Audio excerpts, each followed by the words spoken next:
Welcome to Hacking Your Leadership. I'm Chris. And I'm Lorenzo. And welcome to this week's Thoughtful Thursday.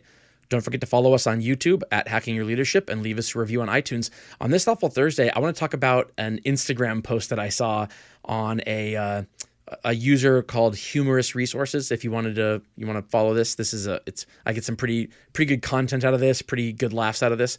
And a video that was posted was from a person who had posted on another platform. I don't know which platform they posted on, but it was a video kind of commentary on an email exchange they'd had with their boss and how they kind of characterized it as generational differences. You know, I see, to me, it comes down to nice people versus not nice people, and that can happen in any generation. But the way the video characterized it is that they had worked for bosses of older generations and not gotten this type of response. And now that they are working for someone in one of the younger generations, the response they got to an email was a breath of fresh air in a history of otherwise not productive email exchanges. And it just goes to, it basically starts out with her saying that she called out a criticism of her boss in an email privately, just between the two of them. And the response that she got from her boss was apologetic. It was, "Oh, you're right. Thank you for bringing it up. I apologize for the way I handled that. I'll handle it differently. This is why it happened, and I own that. And I appreciate you bringing it up instead of just sitting on it and letting it kind of fester, that we can move forward." And she was applauding this email response from her boss. And it got me thinking about the number of times when I have had similar or opposite responses from people. And it can be a boss or not. It could be anybody. But to me, the biggest difference between calling out a person on something that they did from a standpoint of how it made you feel, meaning if you root it in how it made you feel, not what they did, then that really isn't something that can be challenged. How you felt about it is how you felt about it. And the response that you get from it, if it is positive, it's basically an acknowledgement that we all have feelings about certain things and that there's nothing wrong with that. Let's talk it out. The relationship is important. If the response is anything other than that, if the response is a defense or shutting it down or anything other than that, to me, what it says is, even if you're right about what you're saying, you became wrong the moment you tried to call me out because I'm the boss or I am this or I'm that. And it is underscored with ego. It's all it is ego. And it happens in a lot of places. And I'm wondering if you have experience with this, because this is, to me, the difference is just whether or not you're talking to a person who has a huge ego or not necessarily what generation they're from. But I think this is rampant across the workforce. Just people getting shut down for legitimate things or sometimes illegitimate things, but they're getting shut down not because of what they're saying, but because they had the gall to say it to begin with. No, I think it's a great example of, the difference between ego and emotional intelligence. And Right. there's been a lot of dialogue I've had recently. I don't know why, but ego has come up quite a bit. And I've talked to a lot of people about this. And I'm like, look, there's an element of confidence that you need to have to do the job. There's an element of belief that you have to have within yourself. There's a little bit of swag that you need because people want to see confidence in their leaders, right? It really becomes a negative with the ego when it blinds you from either doing something different, when it blinds you from taking in criticism or others' ideas. It shuts you off from debates around decisions. That's when it becomes a bad thing. But there's an element of ego and confidence that I think we all need to have. What I loved about this, and again, it's a spicy video. We'll say that, right? You did a nice job summarizing it. But what I actually appreciated about it was not just how the leader handled this. And to your point, this is a good leader with some great emotional intelligence that had a fantastic response. But I also appreciated how she explained in her email why she felt this way, what it meant to her, what it meant to the client, and how this is how it got to this point. She took the time to just really lay out and, kind of why she was feeling the way that she was feeling. And she did it, to your point, again, in a private way, directly to her boss. So not in public, not in generalities. and not in like just the I'm going to say something smart and turn my head and walk away. Like there was an element here where she was very specific about exactly why she felt the way that she did and what happened and how that could have a negative impact on her job and the relationship that she has with her clients. And so I applaud her for that, because I think that level of detail and specificity allowed the leader to say, you know what, you're right.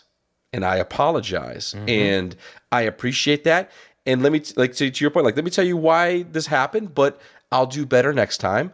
And thank you for sharing. Like, that level of approach, I think, is what then got that level of response. Now, I think even if maybe she wasn't as specific in her email, I think this leader probably would have responded in kind. Right. There would have been something there just based upon the way that she approached it. But I also want to I want to underline that, because I think sometimes the feeling of being undermined or the feeling of being disrespected, when maybe the intent isn't there, sometimes that short, curt response or you kind of push away is hard to work through that, to be able to get to the point of having a conversation where you can understand what you did wrong as a leader and to be able to apologize. Right. If you watch the video, you'll see the person talking in the video, kind of relaying this story and what happened.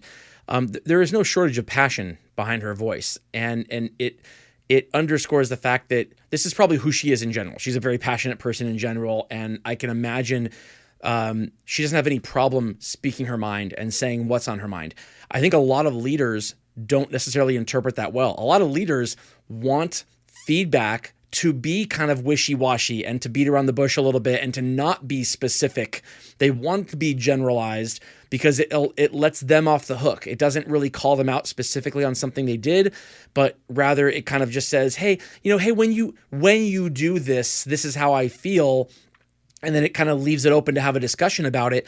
The way that this email was written, it was not that. It was very specific. You did this. This is how it made me feel. This is what it has the potential of doing. Please don't do that. And that, I think, it's a trigger for a lot of people who have a high ego. Remember, high self-confidence, great. High ego, bad. And there's a big difference between the two.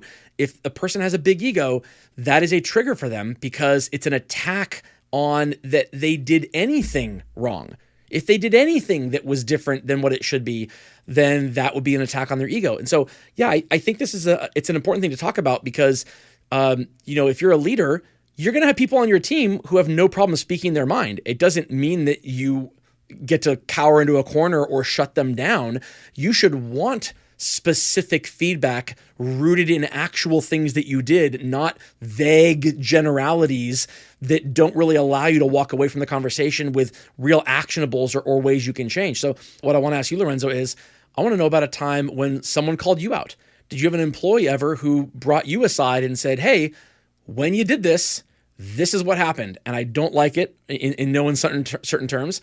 How did you react to that? And is there ever been a time when you felt that kind of ego pop up a little bit and you had to kind of push it down and really, take what the person was saying at face value? So I want to ask you that, but first I want to give it up to word from one of our sponsors. All right, Lorenzo, when was the last time you effed up? Yeah. Now, when was the last time that you were called out on something that you did, whether or not you believe it was legitimate, but someone took the time to call you out in a respectful way, but a way that might have challenged or made your kind of trigger your ego just a little bit? I've had plenty of of examples over time, and I think most recently, and I've shared this on the podcast before. Like I can tend to overuse humor a little bit. I can tend to I've gotten feedback directly about it, but also like in particular specific instances where maybe it didn't land the way that I wanted it to, or maybe somebody took it a different way than it was intended, right? So there's been those times where people have pulled me aside and say, hey, I want to talk to you about this. And you know what? I think those are the moments where I want to match the seriousness of the feedback with the seriousness of my response.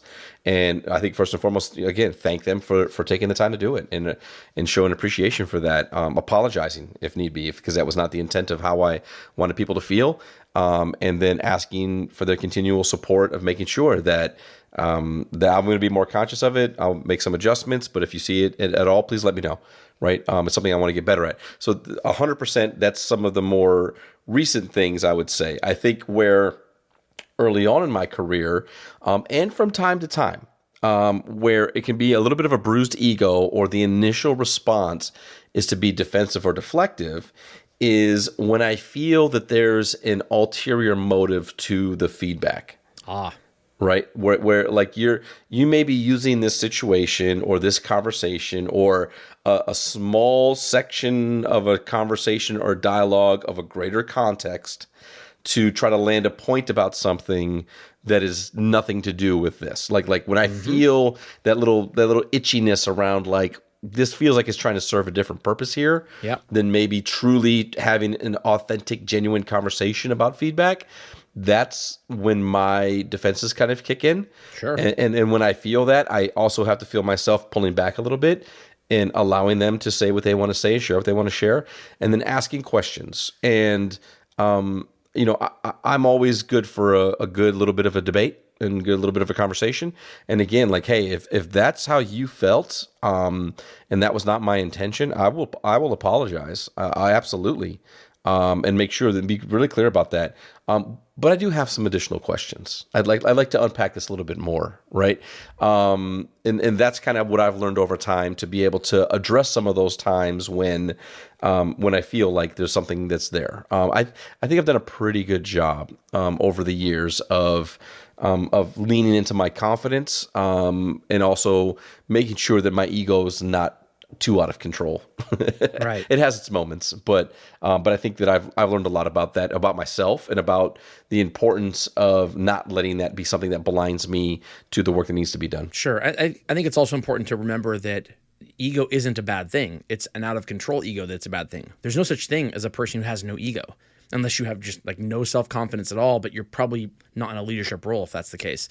It's really, I can't think of a person who doesn't have an ego. It's whether or not you allow that ego to be challenged and you're okay with it and you're comfortable enough in your own skin to be able to have conversations around it and to acquiesce that you may have done something incorrectly. That's not a lack of ego. That's a control over your ego, and that's necessary.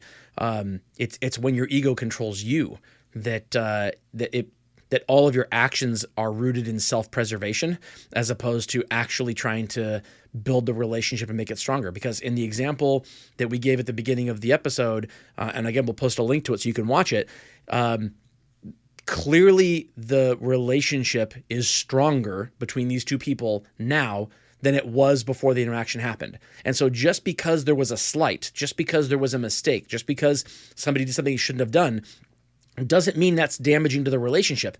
What's damaging to the relationship is the response to it if it's not done correctly.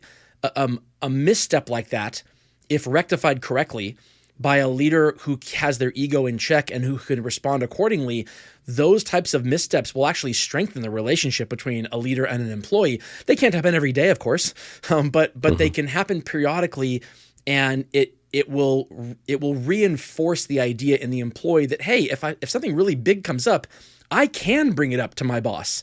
I can mention this, and I have the psychological safety to be able to bring it up and not be shut down, because the relationship is more important to both of us than either of our egos. Absolutely. And with that, it brings us to the end of this episode.